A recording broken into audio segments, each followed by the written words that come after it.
সফলতা বলতে আমরা কি বুঝি? এই জগতের মানুষ বিভিন্নভাবে সফলতা লাভ করে।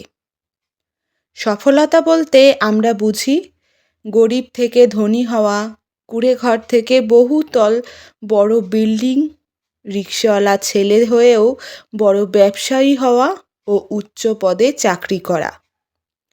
এই জন্য প্রত্যেকেই ডাক্তার, ইঞ্জিনিয়ার ও নেতা হতে চায়।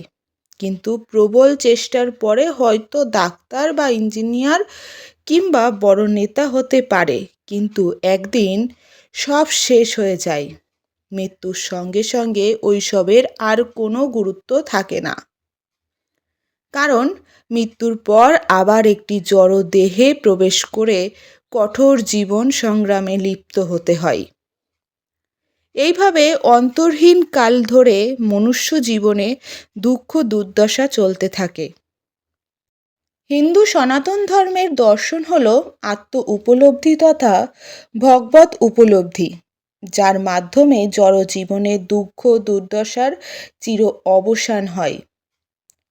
ভগবত ভক্তি সাধন করে কৃষ্ণ ভাবনা জাগ্রত করে এবং ভগবানের কাছে ফিরে যাওয়াই সঠিক সফলতা।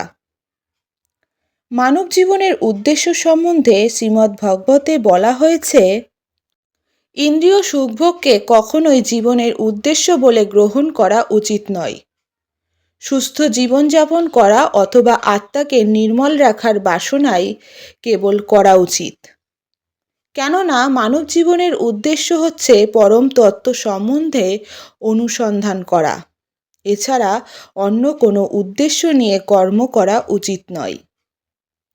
মানব জীবনের সফলতা হল ভগবদ্ধামে ফিরে যাওয়া, যা শুধুমাত্র ভক্তিযোগের দ্বারা ভগবানের নাম, রূপ, গুণ ও লীলা শ্রবণ ও কীর্তন করার মাধ্যমে সেখানে যাওয়া যায়।